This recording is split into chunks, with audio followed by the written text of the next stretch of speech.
কাটলে যদি স্বাস্থ্য ভালো থাকে বলো আমিও কাটবো। মদিনাওয়ালা নবীর আশিক গোটা দুনিয়া, ও তুমি তো নবীর আশিক, কেন তুমি নবীর সুন্নাতওয়ালা হতে পারলা না? তোমার মতো যুবক রাস্তায় গাড়ি চালায়, 5 বেলার নামাজ পড়ে দাড়িওয়ালা আছে না নাই? তুমি কেন পারবা না? তোমার মতো যুবক নদীর মধ্যে মাছ ধরে নামাজ ছাড়ে না, কৃষি কাজ করে নামাজ ছাড়ে না, শ্রমিকের কাজ করে নামাজ ছাড়ে না, তুমি কেন পারবা না? তোমার কপাল কেন এত খারাপ?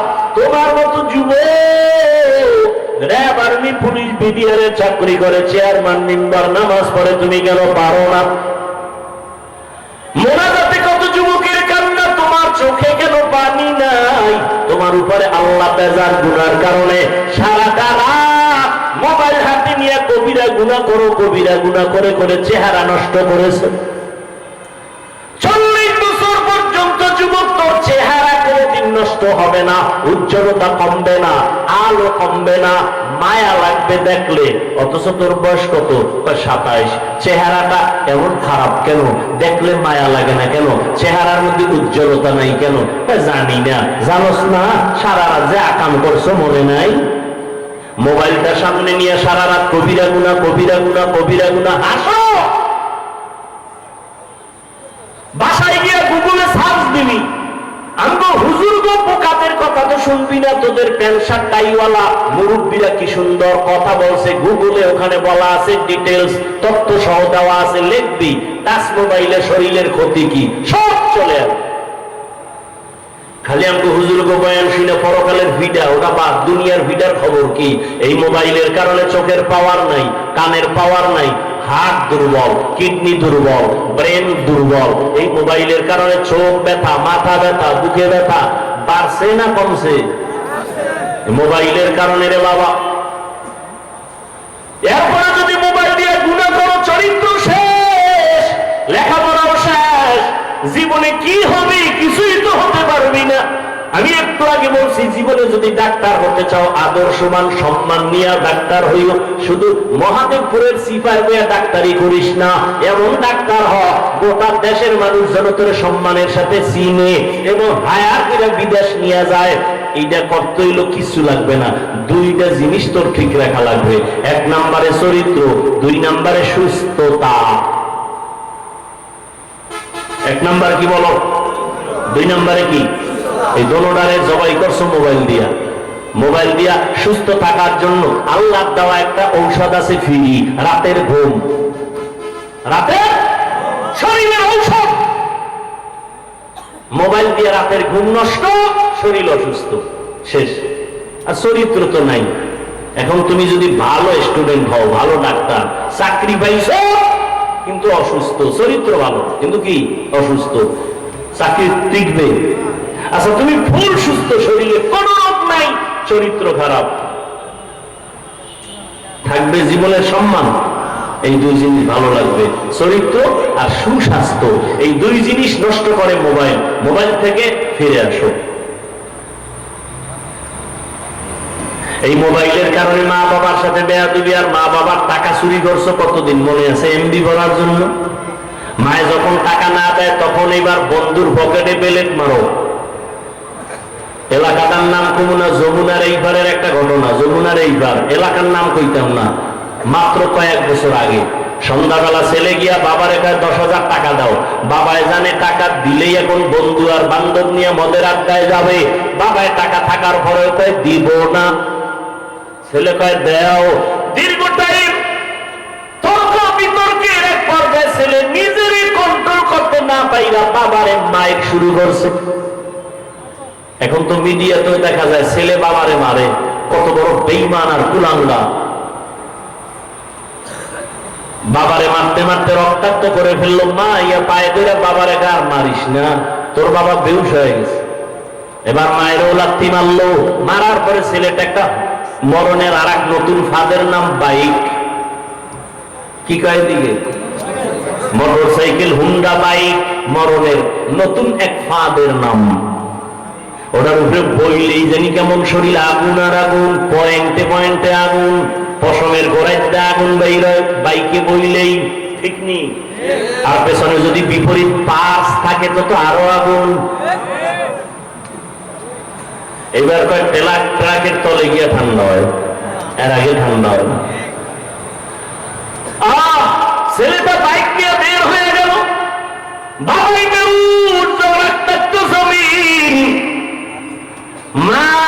কান্না করে আল্লাহর কাছে, আল্লাহ এই সন্তানটারে আর আমার ঘরে ফেরত আইনো না। আহা, মায়ের বদদোয়া। দুইটা অন্যায় আছে, করলেই মরার আগে শাস্তি। এর মধ্যে একটা হলো মা বাবার সাথে বেয়াদবি, আর একটা অন্যায় হলো জুলুম। জুলুম আবার তিন প্রকার: আল্লাহর সাথে জুলুম করা, নিজের সাথে জুলুম করা, অন্যান্য মাখলুকতের সাথে জুলুম করা। এই দুইটা অন্যায় করলে শাস্তি মরার আগেই হবে, মরার আগেই হবে।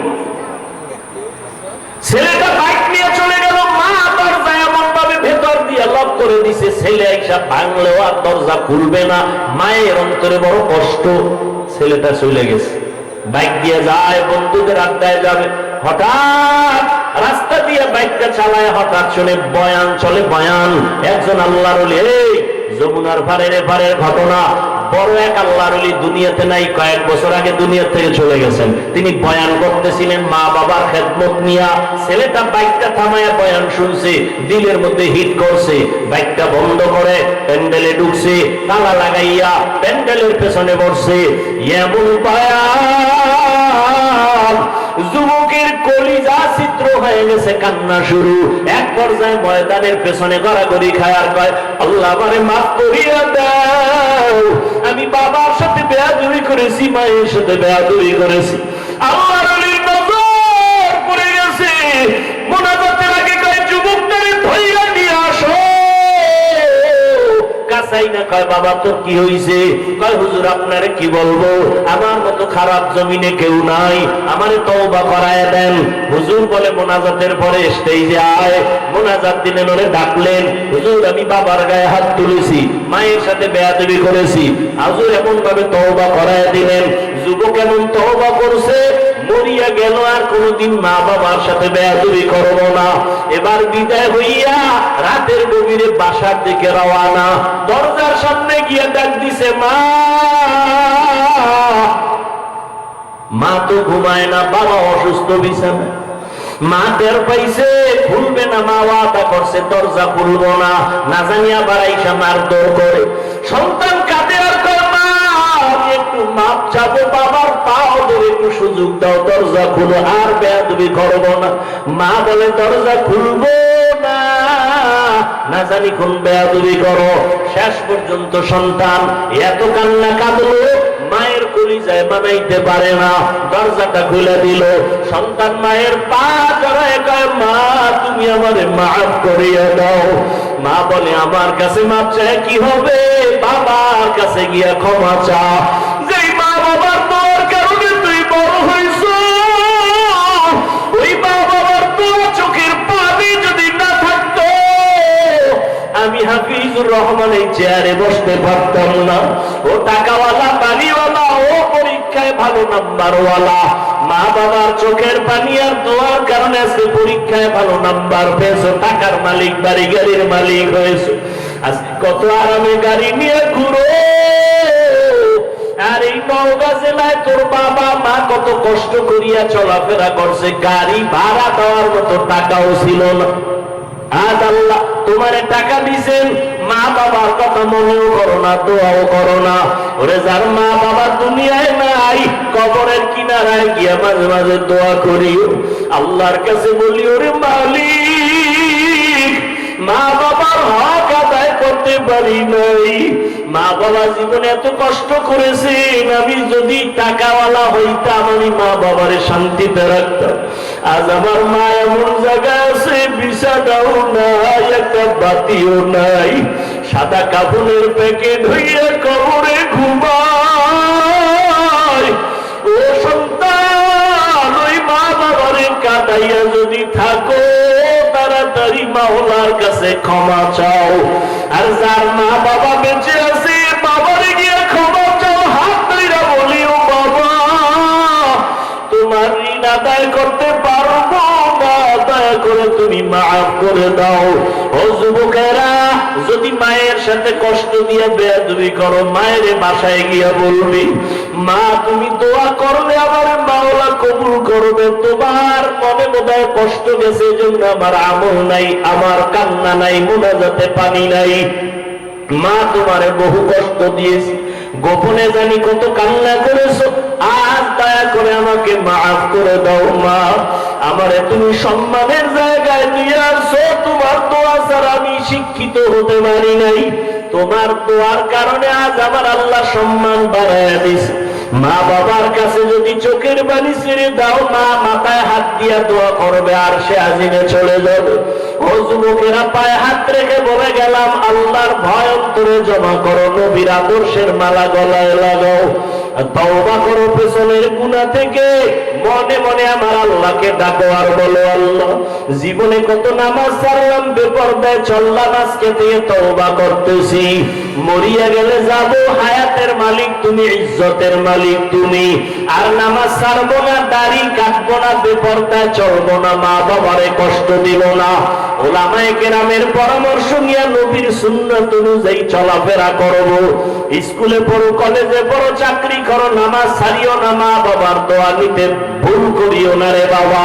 তবে সবার কপালে তওবা নসিব হবে না।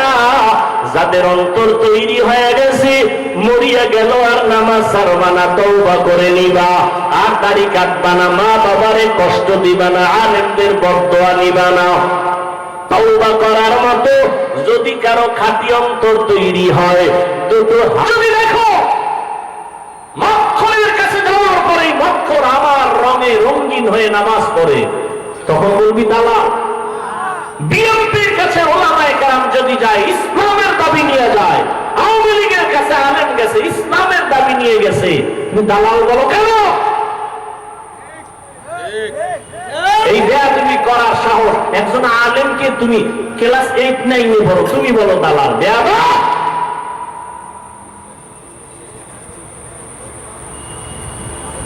আলেমের বিরুদ্ধে কলম ধরার শক্তি সাহস তোমাকে কে দিয়েছে?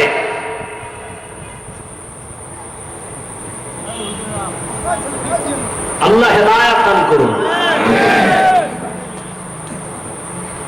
আল্লাহ ডাইরেক্ট নবীকে যদি বলতেন আপনাকে রহমত করে পাঠাইলাম, না বলে ঘুরায় বললেন কেন আপনাকে পাঠাই নাই? হ্যাঁ পাঠিয়েছি জগৎ সমূহের রহমত করে। কেন? উম্মতকে পরিষ্কার করে দিলেন আল্লাহ পাক, জেহেনে ঢুকাও নবীর পুরাটাই রহমত। এখানে অনেকে তর্জমা করে রহমতুল্লিল আলামিনের তর্জমা করেন উভয় জগতের রহমত। আমি তর্জমা করছি জগৎ সমূহের জন্য রহমত। কারণ উভয় জগৎ মানে দুনিয়ার জগৎ, পরকাল জগৎ, দুই জগৎ। আসলে তো জগৎ দুইটা না, রুহের একটা জগৎ আলাদা, মায়ের গর্ভের জগৎ একটা আলাদা, দুনিয়া নামক জগৎ একটা আলাদা, ইন্তেকালের পর কবর জগৎ আলমে বারজাখ এক আলাদা জগৎ, হাসরের ময়দানের এক আলাদা জগৎ, জান্নাত ও জাহান্নামের এক জগৎ আলাদা জগৎ। আল্লাহ বলেন সব জগৎ তথা জগৎ সমূহের জন্য আমি আল্লাহ হলাম রব, আর আমার মুহাম্মদ বন্ধুকে বানায় দিলাম রহমত। ইমামুল আউয়ালিন আল আখিরিন বহরে সাদকা রাহমাতাল লিল আলামিন সাইয়্যিদুল কাউনাইন খাতমুল মুরসালিন আখির আমদ বুদ ফখরুল আউয়ালিন। এবার আলোচনা নবীর রূহের জগতের জন্য রহমত কেমনে, আজকে এই বিষয় নয়। নবী মায়ের গর্ভের জগতের জন্য আলাদা রহমত, ভিন্ন আলোচনা। দুনিয়ার জগতের জন্য নবী আলাদা রহমত, ভিন্ন আলোচনা। কবর জগতের জন্য নবী আলাদা রহমত, ভিন্ন আলোচনা। হাসর জগতের জন্য রহমতের নবী ভিন্ন জগতের রহমত, ভিন্ন আলোচনা। জান্নাত ও জাহান্নামের জগতের ক্ষেত্রে আমার নবী আলাদা রহমত, ভিন্ন আলোচনা। আমি দুনিয়ার জগতের জন্য নবী কেমন রহমত এ নিয়ে দুইটা কথা বলে মোনাজাত দিয়ে চলে যাব। নবী দুনিয়ার জগতের জন্য রহমত, শুধু মানুষের বলে না, মুমিনের জন্য যেমন রহমত, বেঈমানের জন্য নবী আলাদা রহমত। কেমন এক নবী, কেমন এক নবী, চিনলাম না আমরা কপাল পোড়া। যেই নবীর জন্য গর্তের পিপিলিকা পাগল, যেই নবীর জন্য নদীর মাছ আসে, শুধু কি তাই, সব বানানেওয়ালা খালেক আল্লাহ আসে। মুসা নবী আল্লাহর বন্ধু, ঈসা নবী আল্লাহর বন্ধু, ইব্রাহিম নবী আল্লাহর বন্ধু, আমার নবী আল্লাহর বন্ধু। সব নবী কার বন্ধু? আল্লাহর বন্ধু। সব নবী আল্লাহর আশিক। মুসা নবী আল্লাহর আশিক, ইব্রাহিম নবী আল্লাহর আশিক। আল্লাহ সব নবীর বন্ধু বানাইছেন, মুসা নবীর বন্ধু বানাই নাই। থেকে মোনাজাতটা দিয়ালাম, কপাল নিজের দাও ঘুরে আর একজনের দাও ঘুরাবার অপচেষ্টা করে। ঢুকলা কেন প্যান্ডেলের মধ্যে যদি অভ্যাস খারাপ থাকে?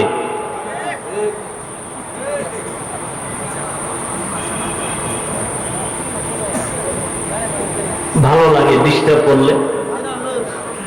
আরে ভাই, আপনি বসার টাইম আপনার কম, আপনি ঢুকছেন কেন? ওই রাস্তায় অনেক আল্লাহর বান্দারা দাঁড়ায় বয়ান শুনে, আপনি ওখানে দাঁড়ায় থাকতেন, মন চাইলে চলে যেতেন, কারো ক্ষতি হতো না। কথা শুনবেন না শেষ করে দেব? মুসা নবী আল্লাহর বন্ধু, এমন বন্ধু আল্লাহ খুশি হইয়া তার একটা উপাধি দিলেন কালিমুল্লাহ। ইব্রাহিমকে দিলেন খলিলুল্লাহ। আল্লাহ পাক মুসা নবীকে দিলেন দাউদ নবীর খলিফাতুল্লাহ, আদমকে সফিউল্লাহ, ইসমাইলকে জবিহুল্লাহ। কিন্তু আল্লাহর একটা স্পেশাল বন্ধু সুলভ শব্দ হলো হাবিবুল্লাহ। এটা কাউকে আল্লাহ দেন নাই, রহমতের নবীকে আল্লাহ দান করেছেন হাবিবুল্লাহ। মুসা নবী আল্লাহর আশিক, ইব্রাহিম আল্লাহর আশিক, আদম আল্লাহর আশিক, সব নবী কার আশিক? কিন্তু আপনার আমার নবী এমন এক নবী, যেই নবীর জন্য আমার আল্লাহ নিজে আশিক। মিশা বলছি? শুনেন না এই কথা? সব নবী আল্লাহর আশিক। আল্লাহ হলেন রহমাতুল লিল আলামিনের আশিক। আল্লাহ হলেন আল্লাহ, নবীরে দিলেন মুহাম্মদ। আল্লাহ হলেন রব্বুল আলামিন, নবী হলেন রহমাতুল লিল আলামিন। আল্লাহ পাক রব্বুল আলামিন বলেন, ও রহমতের নবী, আমি আপনাকে জগৎ সমূহের রহমত করে পাঠাইলাম। মানুষের জন্য যেমন নবী রহমত, মুমিনের জন্য নবী আলাদা রহমত, ওদিকে বেঈমানের জন্য নবী আলাদা রহমত। আবার মুমিনদের মধ্যে পুরুষের জন্য নবী যেমন রহমত, আবার নবী নারীদের জন্য আলাদা রহমত। শুধু কি তাই, মানুষের জন্য নবী যেমন রহমত, জিনদের জন্য নবী তেমন রহমত। আমার নবী গাছের জন্য আলাদা রহমত, আমার নবী নদীর মাছের জন্য আলাদা রহমত, জঙ্গলের প্রাণীদের জন্য আলাদা নবী রহমত। এগুলো ভিন্ন ভিন্ন ঘটনা। নবী খেজুর গাছের সাথে ট্যাগ লাগায়া খুতবা পড়েন, মিম্বর বানায়া, কিছুদিন পরে এটারে বাদ দিয়া নতুন মিম্বর বানাবেন। হঠাৎ মানুষ কান্না করলে যে আওয়াজ, ওই খেজুর গাছ, মরা খেজুর গাছ থেকে মানুষের কান্নার মতো আওয়াজ আসতেছে। নবী বলেন, এই গাছ কেন কাঁদো? ইয়া রাসূলুল্লাহ, আপনার বিরহের বেদনায় কাঁদি, তুমি কি চাও? আমি দইরা দোয়া করি, তুই বড় জিন্দা হয়ে যা, খেজুর হবে, মানুষ খাবে। কয় না, কি চাও? কয় মানুষের যেমন জানাজা পড়ায় দেন, এমন জানাজা আমারও পড়ান, আর এখানে দাফন করে দিবেন, আর কিয়ামতের দিন আপনার সাথে আমাকে জান্নাতে জায়গা দিবেন। উস্তুনে হান না না জাহাজ রে রাসূল, নালামি জাদহম চুয়ার বাব আকুল। মরা গাছ কান্না করে, নবীর বেলায় এটা মানছে। হ্যাঁ, আল্লাহ পাক দুনিয়াতে তার প্রিয় বান্দা আছে। আল্লাহর কাছে সব থেকে প্রিয় মানুষ। আপনাদের জানা থাকলে বলেন, মানুষ ছাড়া আর কেউ আছে আল্লাহর কাছে প্রিয়? জিন আল্লাহর কাছে প্রিয়? বলেন না বাবা। প্রিয় কারা? মানুষের মধ্যে যারা বেনামাজি তারা প্রিয়, যারা মদ খায়, ঘুষ খায়, সুদ খায় তারা প্রিয়। আল্লাহর কাছে মানুষের মধ্যে শ্রেষ্ঠ প্রিয় যারা রহমতের নবীর উম্মত, নামাজ পড়ে, পর্দা করে, হালাল খায়, কোরআন পড়ে, তাকওয়ার উপরে চলে। কথা ঠিক? প্রিয় বান্দা বান্দিকে আল্লাহ আলাদা আলাদা পাওয়ার দেয়। কি দেয়? আলাদা পাওয়ার দেয়। যেই পাওয়ারের বয়ান একটু আগে আপনাদের নওগাঁতে করে আসলাম। কোরআনের ভাষায় ওই পাওয়ারের নাম ফুরকান, হাদিসের ভাষায় ওই পাওয়ারের নাম ফেরাসাত। আল্লাহ আলাদা পাওয়ার দেয়। বিশেষ ওই পাওয়ার যখন আল্লাহ দান করেন, ওই পাওয়ার দিয়ে কিছু অলৌকিকতা ঘটে যায়। অলৌকিক ঘটনা, অস্বাভাবিক ঘটনা যা আপনার দ্বারা আমার দ্বারা ঘটে না, আল্লাহর পাওয়ার ওয়ালা বান্দার দ্বারা ঘটে যায়। নবীর বেলায় যদি ঘটে এটার নাম হলো মুজিজা। আর নবী ছাড়া ভিন্ন কোন আল্লাহর প্রিয় বান্দা দ্বারা যদি ঘটে যায় তার নাম হলো কারামত। নবীদের মুজিজা যেমন সত্য, আল্লাহর ভিন্ন প্রিয় বান্দাদের কারামত তেমন সত্য। দীর্ঘদিন নদীতে পানি নেই, শুকায় গেছে। সবাই গিয়ে কয় আল্লাহর বান্দা একজন কঠিন ব্যক্তি, আল্লাহর খুব প্রিয়, গিয়ে কয় নদীর মধ্যে পানি নেই, অনেক বছর কি করার? একটা চিঠি লেখছে। চিঠি লেখা কি লেখছে তিনি জানেন আর আল্লাহ জানেন। যাও এই চিঠিটা নদীর মধ্যে ফেলে দাও। এই নওগাঁ মহাদেবপুরের মুসলমান, আমরা বোকা, একটু খেয়াল করে শুনেন, ভুল হলে ধরায় দিয়েন। চিঠিটা নদীর মধ্যে ছেড়ে দিও। ঠিকই ছেড়ে দিছে। দীর্ঘ বছর যেই নদীতে পানি নাই, চিঠিটা ফেলা মাত্র পানির জোয়ার শুরু। কি বলছেন? নাউজুবিল্লাহ, নাউজুবিল্লাহ, সুবহানাল্লাহ। কিন্তু একদল তো টেনশনে পড়ে গেল, এটা কি আমগো নবীর ঘটনা? না না, কোন নবীর দ্বারা হয় নাই, নবী ছাড়া ভিন্ন একজন খাঁটি আল্লাহর বান্দার দ্বারা। কয়টা কি শর্ম নাই? যদি কয় হ্যাঁ, কয়টা দলিল ছাড়া কাফের। যদি কয় তাবলীগের কোন মুরব্বি কয় কাফের। এবার খুঁজতে খুঁজতে কয় না, শর্ম নাইও না। এই ঘটনা কে ঘটাইলো? তাবলীগেও না, ইমাম আবু হানিফা না, ইমাম বুখারী না, ইমাম মুসলিম না, কে ঘটাইলো? খুঁজতে খুঁজতে খুঁজতে খুঁজতে গিয়া হঠাৎ নাম পাইয়া হাদিসে দেখি এই ঘটনা যিনি ঘটাইছেন, এই ঘটানেওয়ালা বান্দা রাসূলের সাহাবী হযরত ওমর। এবার কাফের যারা ঠিকাদার, এরা জিহ্বায় কামড় দিছে, ওমর। কিন্তু ওমরের ব্যাপারেও তো অনেকের অ্যালার্জি অন্তরে ঢুকানো। 20 রাকাত পড়ো না কেন? তারাবি 8 রাকাত কেন? ঘুমের ঘরে ওমরের সাথে একটু ঝগড়া লাগছে, এই জন্য 20 রাকাত পড়ি না। কারে মানো? মুহাম্মদের মানি, কোন সাহাবী মানি না। আল্লাহর কসম একবার, আল্লাহর কসম 2 বার, আল্লাহর কসম 3 বার। ওয়াল্লাহি বিল্লাহি তাল্লাহি যারা সাহাবাদেরকে মানবে না, ইশারা ইঙ্গিতের বিরুদ্ধে লেখবে আর বলবে, 3 বার কসম করে বললাম তারা ভণ্ড, তারা ভণ্ড, তারা ভণ্ড। এদের যারা ভণ্ড বলবে না তারাও ভণ্ড।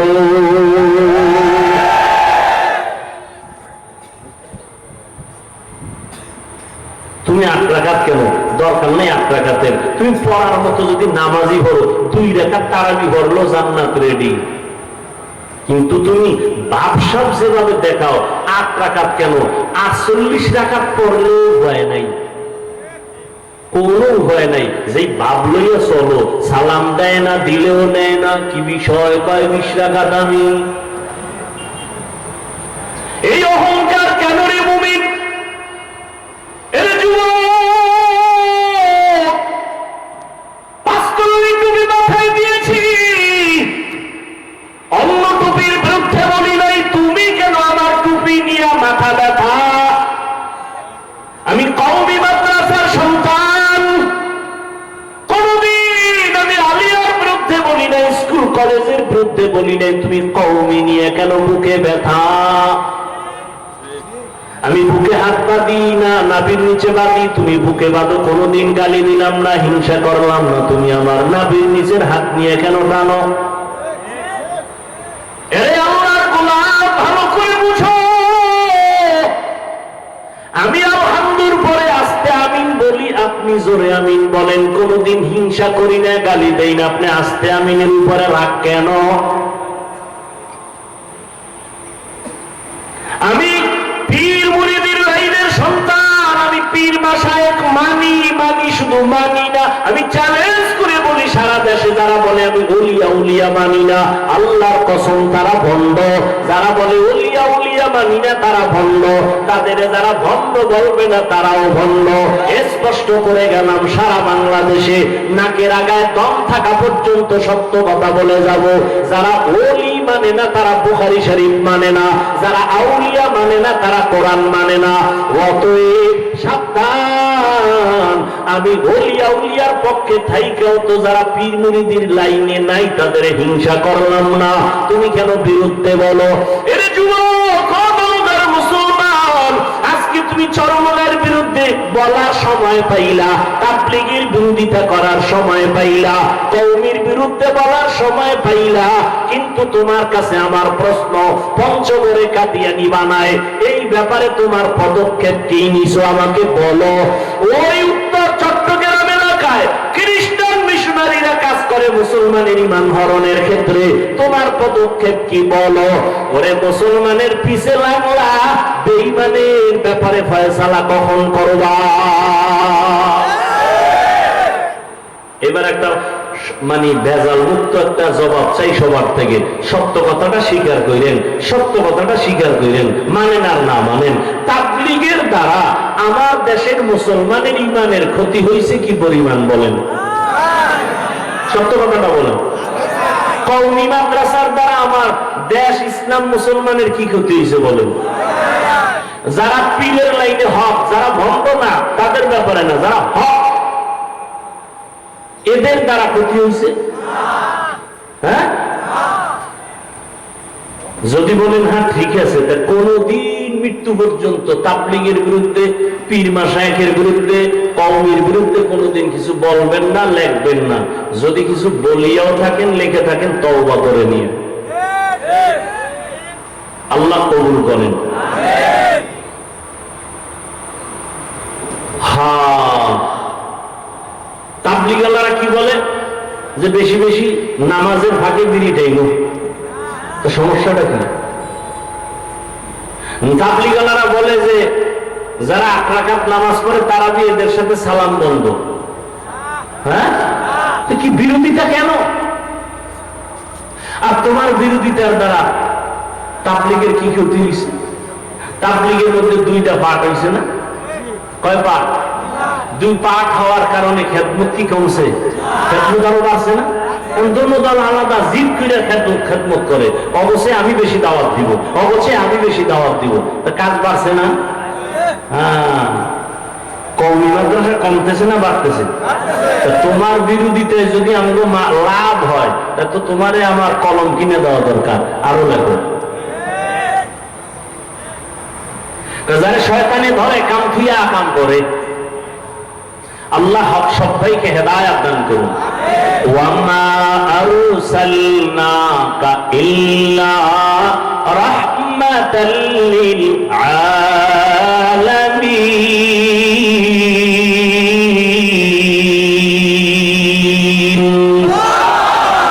এরা যুবক, আমি কওমি মাদ্রাসার সন্তান, একবারও এতক্ষণ যে চিল্লাইলাম একবারও কিন্তু বলি নাই কওমিতে না পড়লে তুমি জাহান্নামী, তাবলীগ না করলে জাহান্নামী, একবারও বলি নাই।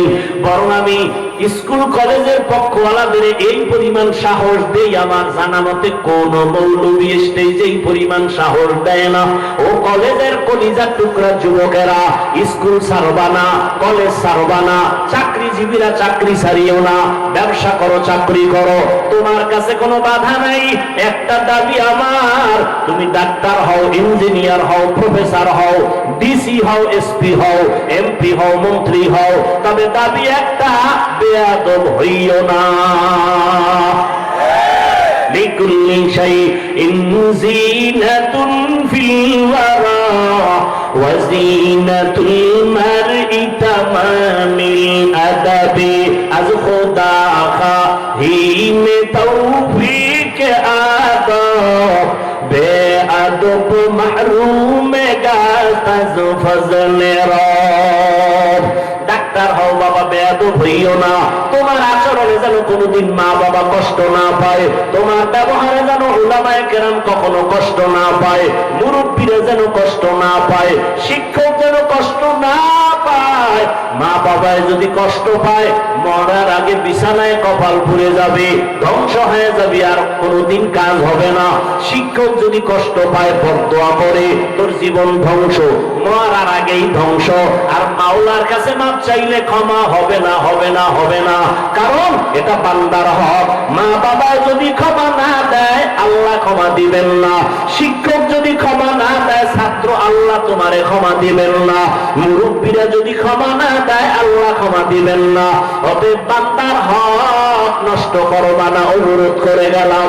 ডাক্তার যদি হও, একটা আদর্শবান ডাক্তার হইও, আদর্শবান ইঞ্জিনিয়ার হইও, আদর্শবান এসপি হও, আদর্শবান ডিসি হও, আদর্শবান একজন প্রফেসর হও। দুনিয়ার মানুষ তোমারে কলিজা দিয়া দোয়া করবে।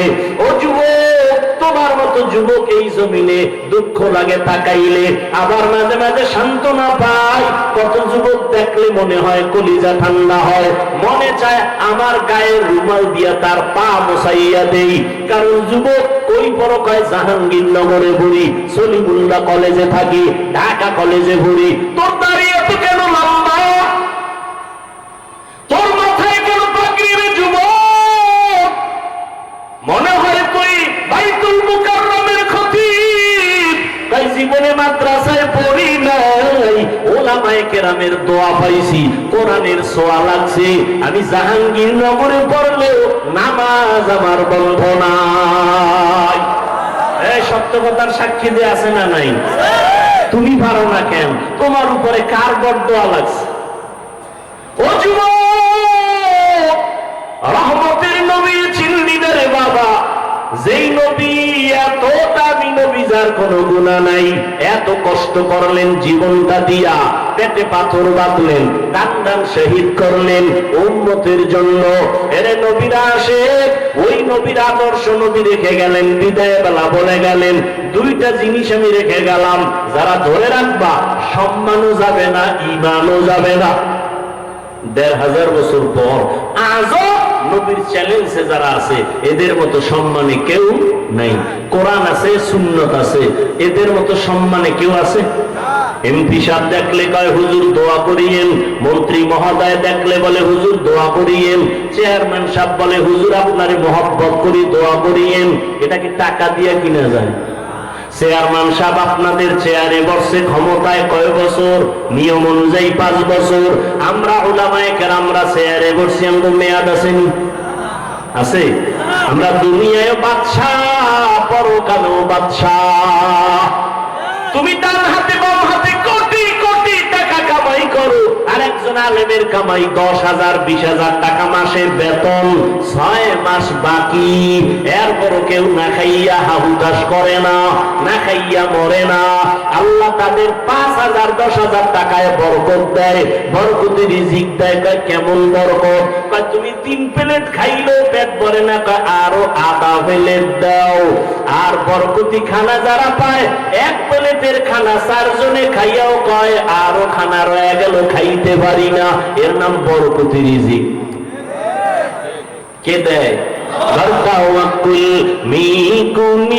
हर सुबह शाम मेरा सानत रस्ते तू अज़ला मकाम जुज़बा अक़ची ज़ेर मखाज़ इंसु जा फज़ले दुआ मस्त दरजुम ला जहा।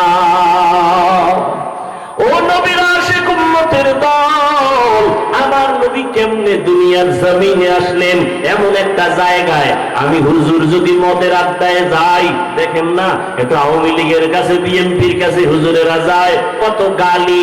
আর আপনার নবীর খবর রাখছেননি, সৃষ্টির শ্রেষ্ঠ নবী যার কোনো তুলনা নাই, যেই নবী এত পিওর, এত পিওর, এত পিওর। কেমন পিওর? 63 বছর হায়াতে যেই নবীর একটা মিথ্যা কথা বলেন নাই, নবী কোনোদিন গালি দেন নাই, কারো গালির জবাব দেন নাই, কোনোদিন বেত্রাঘাত করে মানুষের দাওয়াত দেন নাই। আমার নবী চোখ গরম করে কোনোদিন কারো দিকে তাকান নাই। ওই নবীকে, এত পবিত্র নবী, যেই নবী কদম দিয়ে হাঁটলে ওই জায়গা থেকে মিশকের ঘেরান আসতো দীর্ঘ বছর। সুবহানাল্লাহ। ভালো করেছিল নবী কেমন? নবী রাস্তা দিয়ে যখন চলতেন দুপাশের গাছ নবীরে সালাম দেয়, জঙ্গলের প্রাণীরা নবীরে সালাম দেয়। কেমন মায়ার নবী! এমন নবীরে আল্লাহ দুনিয়ার এমন একটা জায়গায় পাঠাইছে, যেই জায়গার মানুষ হলো পৃথিবীর মধ্যে নিকৃষ্ট চরিত্রহীন লম্পট। মক্কার মানুষ কত খারাপ, নারী আর পুরুষ উলঙ্গ হইয়া আল্লাহর ঘর বাইতুল্লাহ তাওয়াফ করে উলঙ্গ নারী পুরুষ, কত খারাপ। কন্যাদেরকে এত অবহেলা করে, আপন বাবা কন্যাকে গলা টিপে হত্যা করে, পাথর চাপা দিয়ে মেরে ফেলে। কন্যা হলেই মনটা বেজার, সমাজে মাথা উঁচু করে না, এত লজ্জা পায়, কন্যাদেরকে এত অবহেলা করে। বর্তমানে এরকম কুলাঙ্গার কিছু আছে, ছেলে হইলে হাসে, মাইয়া হইলে বউরে গালি দেয়। আছে না নাই? বউরে কেন মাইয়া দিলি কেন? ছেলে মাইয়া কি বউ দেয়? বউ তো তোমার মাল আমানত রাখে, যদি জাহিরি ভাবে ধরো তো পিঠা তো তোমার কপালে দেওয়া দরকার, কারণ তোমার সম্পদ দিয়েই তো সন্তান হয়েছে। স্ত্রী শুধু গর্ভ ধারণ করেছে, তাকে পুরস্কার দাও। এত বড় নিমক হারাম কপাল পড়া মেয়ে হইল কেন? বউয়ের সাথে রাগ করে কথা বলে না, আছে না নাই? অথচ নবী কি কয়, ওই দুনিয়ার মানুষ, আমি মোহাম্মদ এত দামি, আমার একটা ছেলে নাই, আমি 4 কন্যার বাবা। নবীর একটা ছেলেও নাই। তোমার 10টা ছেলের লাভ কি? যে 10 ছেলের কারণে বাবার হাতে হ্যান্ডকাপ লেগে জেলখানায় যাবে, এর চেয়ে 10টা মাইয়া হওয়া ভালো। আসলে বউয়ের দোষ নাই, স্বামীরও দোষ নাই, সন্তানকে দেয়। জোরে বলেন, লিল্লাহি মুলকুস সামাওয়াতি ওয়াল আরদ ইয়াহাবু লিমান ইয়াশাউ ইনাসাও ওয়া ইয়াহাবু লিমান ইয়াশাউ যুকুর আও ইউযাওবিজুহুম যুকরানা ওয়া ইনাসা ওয়া ইয়াজআলু মান ইয়াশাউ আকিমা ইন্নাহু আলিমুন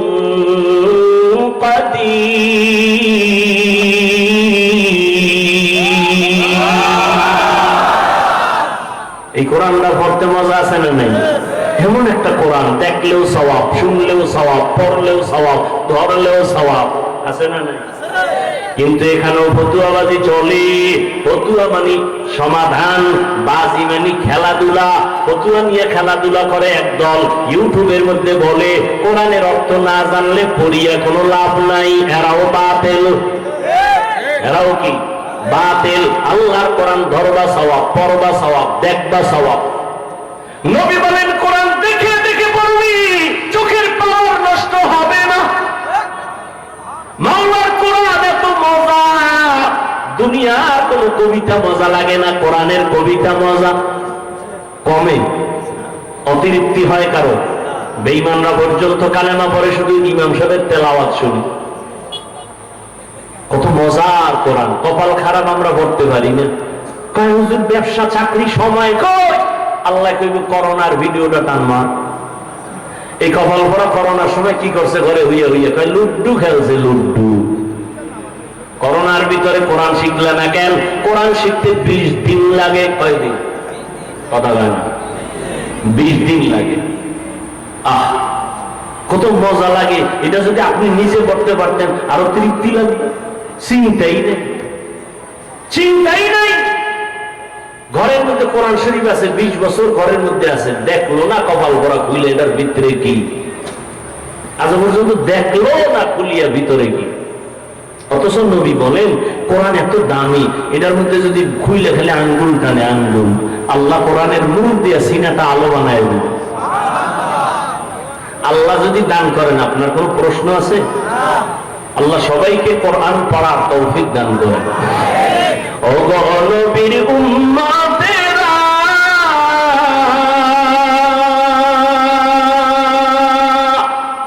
হয়ে আজি দিশাহারা,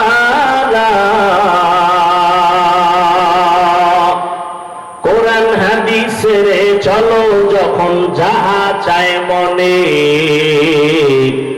নবী বিনে কে দাঁড়াবে ফুসিরত মিজানে, নবী বিনে কে দাঁড়াবে ফুসিরত মিজানে।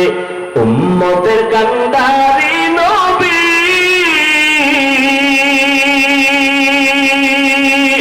কাঁদেছেন উম্মতের লাগি, এখনো কাঁদেন নবীজি শুয়ে মদিনার পানে, নবী বিনে কে দাঁড়াবে ফুসিরত মিজানে, নবী বিনে কে দাঁড়াবে ফুসিরত মিজানে। ও নবীর আশিক, নবী দুইটা জিনিস ধরে রাখার কথা বলছেন, সম্মানও যাবে না, কোনদিন ঈমানও যাবে না। 1 নাম্বার কোরআন, 2 নাম্বার নবীর সুন্নাত। ও যুবকেরা, নবীর রেখে যাওয়া সুন্নাত হিন্দুরা মানবে, বৌদ্ধরা মানবে, কারা মানবে? কোন দেশের? লেবানন, লন্ডনের মুসলমান, বাংলাদেশেরও, শুধু নওগাঁ জেলা বাদ। তো তোমার মদিনার তরিকা নাই কেন? তোমার চুলগুলো বেঈমানের লাইনে কাটলা কেন? লাভ কি? মুহাম্মদেরটা ভাল লাগে না? এই বেঈমানের লাইনে চুল কাটলে যদি বলো মাথা ঠান্ডা থাকে, বলো তো আমিও কাটবো। তা আমার মাথা অল টাইম গরম থাকে, ঘুম নাই। বেঈমানের লাইনে আঙ্গুলে আলহামদুলিল্লাহি রাব্বিল আলামিন ওয়াসসালাতু ওয়াসসালামু আলা সাইয়্যিদিল আমবিয়াই ওয়াল মুরসালিন ওয়া আলা আলিহি ওয়া আসহাবিহি আজমাইন। ইয়া আরহামার রাহিমিন, ইয়া আরহামার রাহিমিন, ইয়া আরহামার রাহিমিন। রাব্বিরহামহুমা কামা রাব্বায়ানি সগীরা। আল্লাহুম্মা ইন্নাকা আফুউন কারীম তুহিব্বুল আফওয়া ফা'ফু আন্না।